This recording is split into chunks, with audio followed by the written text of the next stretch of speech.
Hamas کے مندوبین نے قسم اٹھائی ہے کہ وہ اسرائیل کے خلاف مزاحمت جاری رکھیں گے اور صدر محمود عباس کی پالیسیوں کی مخالفت جاری رہے گی۔ اسرائیل نے عالم عرب کے احتجاج کے باوجود حماس کے خلاف کارروائیاں جاری رکھنے اور اس تحریک کو کچل دینے کا تہیہ کر رکھا ہے۔ اسرائیل نے کہا ہے کہ حماس کے خلاف اسرائیلی کارروائیاں 1 سال میں حماس کا غزہ سے خاتمہ کر دیں گی۔ اسرائیل کو اچھی طرح سے پتا ہے کہ یہود و ہنود اور مغرب کی تمام تر طاقتیں اس کی پشت پر ہیں، اس لیے اب اس نے اپنے پوشیدہ عزائم کا اعتراف کر لیا ہے اور حماس کے رہنماؤں کو کھلم کھلا دھمکیاں دینا شروع کر دی ہیں۔ اسرائیلی نائب وزیر اعظم ہیم رامن نے تو اس سلسلے میں باقاعدہ پریس کانفرنس بھی کی اور اس میں واشگاف الفاظ میں کہا کہ وہ حماس کے خاتمے کے مشن پر ہیں اور اسرائیل کے حماس کے خلاف اٹھائے گئے اقدامات چند ماہ یا چند سال میں اس کا صفایا کر دیں گے۔ یہی وجہ ہے کہ غزہ کے علاقے پر اسرائیل مسلسل زمینی اور فضائی حملے کر رہا ہے تاکہ حماس کو کچل دیا جائے اور وہاں کے باشندوں کو تڑپ تڑپ کر جان دینے پر مجبور کر دیا جائے۔ اسرائیل کا کہنا تھا کہ یہودی ریاست امن معاہدے کی بجائے حماس کے خاتمے کے لیے منصوبہ بندی کر رہی ہے۔ ہر وہ فلسطینی جو بالواسطہ یا بلا واسطہ اسرائیل پر حملوں میں ملوث ہے ہمارا نشانہ ہوگا۔ معاہدے کی تو اب توقع عبث ہے، ہاں اعلامیے پر غور ہو سکتا ہے۔ اسرائیل نے پہلے تو امن معاہدے کی منسوخی کا اعلان کیا اور پھر حماس کے خاتمے کا۔ غزہ کی جانب سے کی گئی کارروائیوں کو وہ اسرائیل پر تشدد قرار دیتا ہے اور خود غزہ کے بنیادی انسانی حقوق کی معطلی اور مظلوم شہریوں کی ہلاکت کو وہ انتہا پسندوں کے خاتمے کی صورت بتاتا ہے۔ حماس کے خاتمے کے لیے اسے اس ظلم کی بھی پرواہ نہیں جو کہ وہ بے گناہ شہریوں پر روا رکھے ہوئے ہے۔ غزہ پر چڑھائی کے نتیجے میں درجنوں فلسطینی شہری ہلاک ہونے کا اندیشہ ہے، مگر اسے کیا پرواہ ہے؟ وہ تو ان کو اور بھی تیز اور منظم بنانے پر غور کر رہا ہے۔ اولمرٹ نے باضابطہ اعلان کرتے ہوئے کہا کہ ہم دہشت گردوں اور ان کی پشت پناہی کرنے والوں کے خلاف کارروائیاں جاری رکھیں گے۔ اسرائیلی نائب وزیر خارجہ نے آرمی ریڈیو کو بتایا کہ گزشتہ 2 ماہ کے دوران تقریباً 200 فلسطینی مجاہد مارے جا چکے ہیں۔ غزہ کے اکثر راستوں پر اسرائیل کا قبضہ ہے۔ اسرائیل خود کو غزہ کے شہریوں اور حماس کے لیڈروں کو نشانہ بناتا ہے، مگر غزہ کے علاقے سے راکٹ فائر ہونے کی صورت میں بجلی، پانی اور ایندھن کی فراہمی منقطع کرنے کی دھمکی دیتا ہے۔ اسرائیل غزہ پر حماس کا قبضہ ناجائز قرار دیتا ہے۔ حماس یہودی ریاست کے وجود کو ناجائز قرار دیتی ہے اور اسے تسلیم کرنے کے لیے تیار نہیں۔ غزہ ایک ایسا علاقہ ہے جہاں معاشی حالت ابتر ہے، بنیادی ضروریات کی فراہمی میں تعطل اور اسرائیلی حملے عام بات ہیں، مگر حماس کا اس صورتحال میں مستقبل کے متعلق کیا لاہ عمل ہے؟ حماس کے ایک رہنما محمود ظاہر کہتے ہیں کہ حماس 2006 کے فلسطینی قانون سازی کے الیکشن میں کامیابی حاصل کر چکی ہے اور اسے اپنا راستہ بدلنے کی قاطعاً ضرورت نہیں ہے۔ محمود زاہد کا یہ بھی کہنا تھا کہ اسرائیل کے حملوں سے حماس کی تحریک پر کوئی فرق نہیں پڑے گا۔ حماس کے ایک اور رہنما غازی حماد جو کہ معتدل پسند رہنما گردانے جاتے ہیں، اس بات کے قائل ہیں کہ حماس کی سیاست کو مدافعت یا احتجاج کے ساتھ توازن میں کرنے کی بہرحال ضرورت ہے۔ اسرائیل کے حماس رہنماؤں کو نشانہ بنانے کی دھمکیوں پر بات کرتے ہوئے ابو ظہیری نے کہا کہ اسرائیلی دھمکیاں فلسطینی ریاست کو جھکنے پر مجبور نہیں کر سکتی۔ فلسطینی باشندوں کے حقوق کے لیے مسلسل جدوجہد جاری رہے گی اور اسرائیل کو ناجائز قبضے کی قیمت چکانا پڑے گی۔ حماس کے رہنما اسرائیل کے حملوں کی دھمکی کے رد عمل میں سیکیورٹی کے معاملے میں خاصے محتاط ہو چکے ہیں، کیونکہ اسرائیل ماضی میں بھی حماس کے لیڈروں کو دھمکیاں دے چکا ہے۔ موبائل نمبرز تبدیل کرنے کے ساتھ ساتھ رہائشی ٹھکانے بھی تبدیل کیے جا چکے ہیں اور حماس لیڈر انڈر گراؤنڈ جا چکے ہیں، لیکن انہیں فلسطین کی آزادی کے لیے اپنی جانوں کا نذرانہ دینے میں آر نہیں۔ دھمکیاں یا حملے حماس کے رہنماؤں کی آواز کو دبا نہیں سکتے۔ حماس کے ترجمان نے کہا کہ اگر اسرائیل امن معاہدے میں مخلص ہوتا تو وہ سیز فائر کی پالیسی پر عمل درآمد کرتا۔ ہمیں روکنے کے لیے اسرائیل کو خود بھی حملوں سے ہاتھ کھینچنا ہوگا۔ وہ بجائے حملے روکنے کے دھمکیاں دینے پر اتر آیا ہے۔ اسرائیل کی ٹارگٹ کلنگ پالیسی بین الاقوامی قوانین کے بہت سے سوالات اٹھاتی ہے جن کے جوابات واضح نہیں ہیں۔ ناظرین، آگے بڑھنے سے پہلے کامنٹ سیکشن میں ہمیں اپنی آراء سے ضرور آگاہ کیجیے گا کہ آپ کو ہماری یہ سیریز کیسی لگ رہی ہے۔ آئندہ آنے والی اقساط سے باخبر رہنے کے لیے ہمارے چینل کو سبسکرائب کر لیں اور ساتھ موجود بیل آئیکن کو ضرور کلک کر لیں۔ شکریہ۔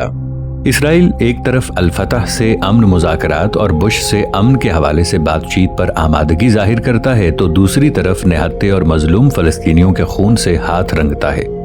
ابھی تک اس کی پالیسی واضح نہیں ہے، صرف اس لیے کہ وہ اسے پردوں میں رکھ کر اپنے گھناؤنے اور مکروہ عزائم چھپا رہا ہے۔ بین الاقوامی قوانین کے تحت انتقامی مقاصد کے لیے اسلحے کا استعمال ممنوع ہے۔ کیا اسرائیل اپنی حفاظت کے لیے یہ سب کر رہا ہے؟ اسرائیلی حملوں کے بین الاقوامی جواز کو یقینی بنانے کے لیے حماس کے خودکش حملوں کا جواز پیش کیا جاتا ہے۔ چونکہ حماس اسرائیل کے خلاف اپنے عزائم کا اظہار کرتی رہتی ہے، نتیجتاً آرٹیکل 15 کے تحت اسرائیل بھی حماس کے رہنماؤں کے خلاف ملٹری فورس کا استعمال قانونی سمجھتا ہے۔ اسرائیل کا یہ بھی موقف ہے کہ حماس کی اپنی کوئی ریاستی حیثیت نہیں ہے۔ دوسری ریاستیں اسے امداد اور سپورٹ فراہم کرتی ہیں، لیکن وہ کسی دوسری ریاست کے براہ راست کنٹرول میں نہیں۔ اس لحاظ سے اس کی حیثیت ایک دہشت گرد گروہ کی ہے جس کا خاتمہ یا اس کے رہنماؤں کا مرحلہ وار قتل بین الاقوامی قوانین کی خلاف ورزی کے زمرے میں نہیں آتا۔ ٹارگٹ کلنگ کا نشانہ بننے والے افراد کو زیادہ تر فضائی حملوں میں ہلاک کیا گیا، جو کہ سراسر جنگی طریقہ ہے۔ اسرائیل حماس کے رہنماؤں کے خاتمے کو قانون کے لبادے میں لپیٹ کر پیش تو کرتا ہے، مگر اس کے فضائی حملے اور مظالم سے بے شمار معصوم شہری بھی نشانہ بن رہے ہیں۔ اگر وہ صرف حماس کے خاتمے کے لیے کوشاں ہے تو غزہ کی پٹی پر آباد انسانوں کے حقوق کی تلفی اور جانوں کی ہلاکت کا ذمہ دار کون ہے؟ اسرائیل کی پالیسیاں تمام فلسطینی شہریوں کو غیظ و غضب کا نشانہ بنائے ہوئے ہیں۔ اسرائیل حماس کو نشانہ بناتے ہوئے کہتا ہے کہ حماس غزہ میں نظم و نسق کی بجائے اسے اسرائیلیوں پر حملے کا مرکز بنائے ہوئے ہے۔ اگرچہ غزہ حماس کے قبضے میں ہے، پھر بھی کئی فلسطینی اس تحریک کی مخالفت میں ہیں اور الفتح کے زیادہ قریب ہیں۔ الازہر یونیورسٹی کے سیاسیات کے پروفیسر ظہارا ابو اسدہ کہتے ہیں کہ حماس کے خلاف دائرہ روز بروز تنگ کیا جا رہا ہے، جو کہ تبدیلی کے لیے جدوجہد پر اکساتا ہے۔ مگر اسرائیلی حملوں میں اگر 35 فلسطینی مجاہد مرتے ہیں تو ان میں 10 معصوم شہری ہوتے ہیں۔ ایسے میں کیا لوگوں کے اذہان بدلے جا سکتے ہیں جبکہ ان کو بلا وجہ ہلاک کیا جا رہا ہو؟ اسرائیل حماس کو کچل دینا چاہتا ہے، مگر اس کے لیے ہر قیمت پر اصول درست نہیں ہے۔ فلسطینی اپنے بھائیوں اور شہریوں کا قتل نہیں دیکھ سکتے۔ حماس کے کئی رہنما معتدل پسند نہیں اور فلسطینی اس حوالے سے ان پر قومی اتحاد اور اتفاق رائے پر زور ڈال رہے ہیں۔ ان کا یقین ہے کہ الفتح اور حماس کی مفاہمت ہی فلسطینی معاشرے میں اتحاد و یگانگت سے پرامن فضا قائم کرنے میں معاون ثابت ہو سکتی ہے۔ صرف اتحاد ہی غزہ کی صورتحال کو بہتر بنا سکتا ہے، جبکہ الفتح حماس کے قبضے کو تسلیم نہ کرنے کی بجائے اسے غزہ کا علاقہ چھوڑنے پر مجبور کرتی ہے۔ اس اصرار کے پیچھے اسرائیلی زبان ہے۔ اسرائیل کی شناخت ایک مسئلہ ہے جسے الفتح تسلیم کرتی ہے، لیکن حماس تسلیم کرنے کو تیار نہیں۔ محمود عباس کو چاہیے تھا کہ وہ اسرائیل سے مذاکرات کرتے وقت حماس کو ساتھ لے کر چلتے۔ الفتح کے ایک سینئر آفیسر کا اس ضمن میں کہنا ہے کہ غزہ کی صورتحال اور اسرائیلی اقدامات فلسطینی مجاہدوں کے دیگر دھندوں کو بھی متحرک کرنے کا باعث بن سکتے ہیں اور یہ صورتحال حماس کو اور بھی مضبوط کر دے گی۔ اسرائیل تمام دنیا کو یہ باور کرانے میں مصروف ہے کہ بات چیت سے مسئلے کا حل ممکن نہیں، حماس کے خاتمے سے ہی فلسطین کا حل مشروط ہے، کیونکہ اسرائیل اچھی طرح جانتا ہے کہ حماس کو کمزور کرنے سے فلسطینی تحریک کمزور پڑ جائے گی اور الفتح کے غبارے سے وہ پہلے ہی ہوا نکال چکا ہے۔ حماس کو امید ہے کہ مصر اور سعودی عرب غزہ کی صورتحال کے حوالے سے ٹھوس اقدامات اٹھائیں گے، مگر کب تک؟ اس کب تک کے لیے تمام عالم اسلام خصوصاً عرب ممالک کا اتحاد ضروری ہے۔ اسرائیل پہلے حماس کو کچل دینا چاہتا ہے کیونکہ الفتح اس کے لیے آسان ہدف ہے، پھر پوری فلسطینی ریاست کو یہودی ریاست میں ضم کر دینے کا خواب ہی اس کا اصل ہدف ہے، جس کے لیے وہ معصوم شہریوں کی جانیں لے رہا ہے۔ حماس کے رہنماؤں کا خاتمہ اس کے منصوبے کو آسان کر دے گا۔ غزہ کے لوگوں کو بحران سے بچانے کے لیے حماس کے رویے میں مفاہمتی انداز موجود ہے، مگر حماس کے خاتمے پر کمر بستہ اسرائیل جنگ بندی کے امکان کو یکسر مسترد کر رہا ہے۔ حماس کے خاتمہ پالیسی کے مشیر احمد یوسف نے اسرائیلی اخبار ریہارتز کو انٹرویو دیتے ہوئے اس بات کا اظہار کیا ہے کہ ہم لمبے عرصے تک جنگ بندی کے لیے تیار ہیں۔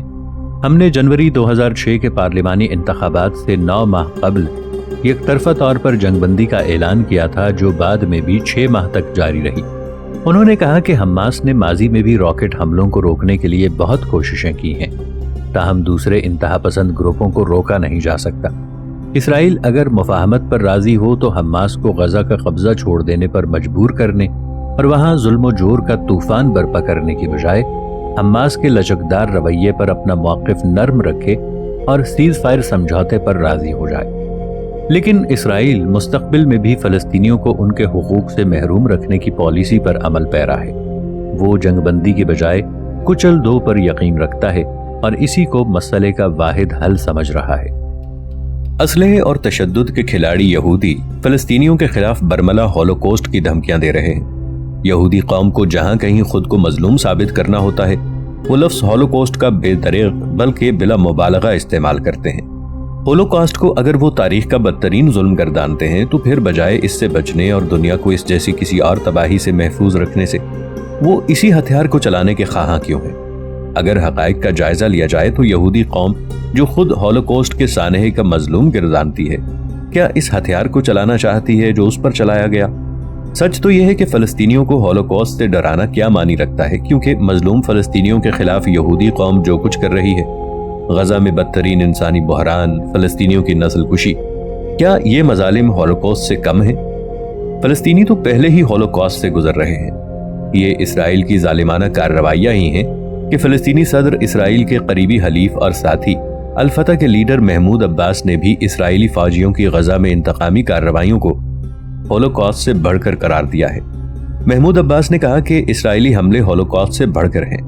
ہم دیکھ رہے ہیں کہ یہاں کیا ہو رہا ہے اور دنیا کو دیکھنا ہوگا کہ دہشت گردی کون کر رہا ہے۔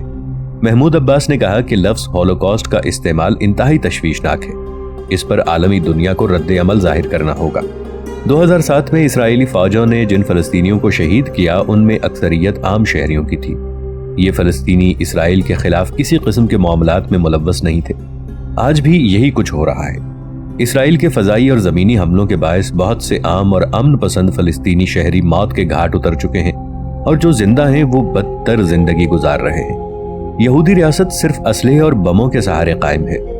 دنیا میں تشدد کے کلچر کی حکمرانی صرف اور صرف یہودی غیر مسلموں، یہودیوں کی اسلام دشمن سازشوں کی وجہ سے ہے۔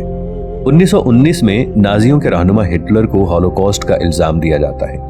ہٹلر قومی تفاخر، قومی نظام اور خالصتاً جرمن نسل صرف جرمنوں کے لیے کا حامی تھا، اور اس کے نظریے کے مطابق وہاں کسی اور دوسری نسل کو بزیرہ کرنے کا حق نہیں تھا۔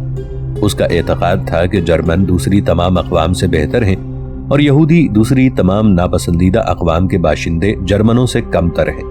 ناپسندیدہ کی فہرست میں وہ مجرموں، خانہ بدوشوں، ہم جنسوں اور ان تمام لوگوں کو گردانتا تھا جو کہ ذہنی اور جسمانی لحاظ سے جرمنی کو چیلنج کر سکتے تھے۔